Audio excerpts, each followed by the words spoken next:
Okay, so because I'm eating, Call 104. I'll try. That's my radio.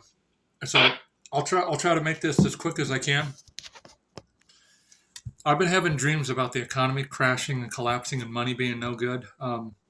And the only thing that's going to be worth anything is food, swap, barter, trade, clothing, tools, stuff like that. Things that you can use, transportation, and cars that are not controlled by the internet. Old vehicles that are like 2008 or older cars that are just ran off transistors and semiconductors and MOSFETs and stuff like that. Cars that can still be physically fixed, okay, without a computer. Okay, so anyways, and even those require computers to reset sensors and stuff like that, but not as bad as like 2015 and above. Okay, so anyways, let me get to the point here because I'm already at the minute mark. I'm noticing because we all deal in money. I'm having a really hard time transferring money, and I have good credit, and they're locking down these cash apps. Cash App is the biggest one I'm having the problem with. Stride Bank, Stash, all the big ones. Chase, it doesn't matter. What they're doing now is they're making it to where you have to put everything on a credit card to where you're in debt, to where you're enslaved. Now, yes, Trump is president, but unfortunately, the banks still control and run everything through money.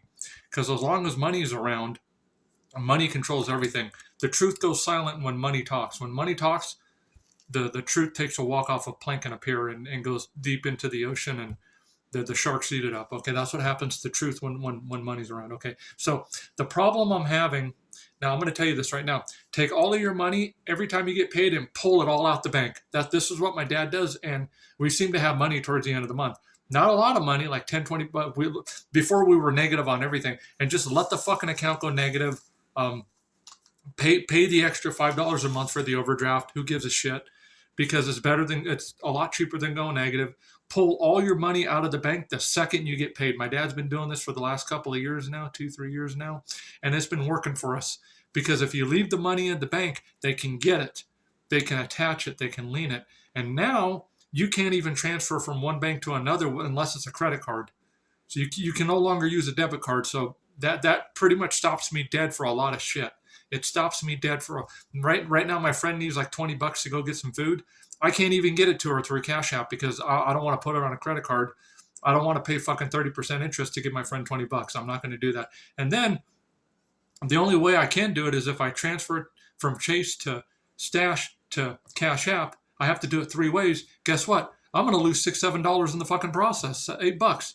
So it's cheaper if I just go spend a gallon of gas and go put the fucking money in Walgreens, scan the thing, and then do it that way, or take the 20 out of the fucking ATM and physically hand it to her. So while cash is still around, while money's still around, I urge you, take all of your money out the fucking bank. Don't fucking leave it in there. Only leave exactly what you need to fucking pay bills, like $100 extra, and that's it. Something you can afford to lose, plus or minus 50, $100, whatever. I'm finding out that this fucking works because if you leave the fucking money in the bank, all the banks are going to do is loan it fucking out to other people, compounding interest, uh, fractional reserve banking. That's how they fucking grow. They're going to invest it in the stock market. And what do you get? Not even a fucking 1% return. So fuck the banks. Take all of your money out, and only leave in there exactly what you need to pay your fucking accounts. And if there's $10 left after paying all your shit, fucking spend that fucking $10. Get it the fuck out the bank. Matter of fact, every time you get money out of the ATM, it reduces the bank's power.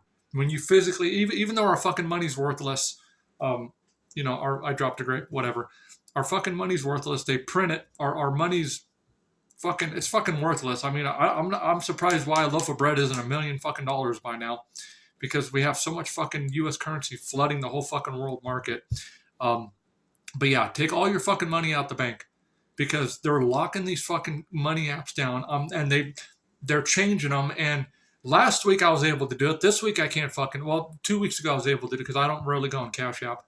I was able to transfer money like 2, 3 weeks ago, direct from Chase to Cash App to my friend because she needs food. It was no fucking big deal. I can't even fucking do that. Now I got to go get in my van, go to the fucking ATM, and go get her $20, and it's going to cost me $4, $5, $6 worth of fucking gas. And I figure, well, while I'm out, I might as well fucking go to Safeway or Walmart and get some fucking food. And that's exactly what the fucking elitists want you to do. They want you to spend all your money because when you leave your money in the elitist bank, Chase Bank, Wells Fargo, a lot of people say, "Oh, I'll never." The fucking world's ran by the one. The world is ran by You know, the world is ran by the fucking Bilderbergs and the Rod. We all know this shit, and they're fucking evil. So the only way to combat them is to take all your fucking money out the bank and leave enough in there to pay your bills, and that's fucking it. And that works, because otherwise you don't notice it, but little fucking charges start coming in, and I'm noticing. And I've been watching my dad's account, I've been watching my account, and then all of a sudden, I'm going to tell you something. All of a fucking sudden, the last couple of months, money just fucking mysteriously shows up on our account. That's not a lot. It's enough to go get dinner. It's not a lot of money. This has happened quite a few times, and I'm thinking, is this what the fuck the banks are doing? They're just randomly moving money around, because there has to be money in everyone's account for them to loan out money to other people at 30, 40, 50, 60% interest. We're already up to 30% interest, 29.995. It's fucking 30%, okay? What, you're gonna haggle over a 0.0005 or a 0.005, whatever? Might as well just fucking call it 30%. Okay. So my point is, get all your fucking money out the bank. All of it. Every time you get paid, don't leave any fucking money in the bank, because if you leave money in the bank, you're giving the fucking elitists power. And the only power that the elitists have is money. When they no longer have money, they no longer have control over us. It's that fucking simple.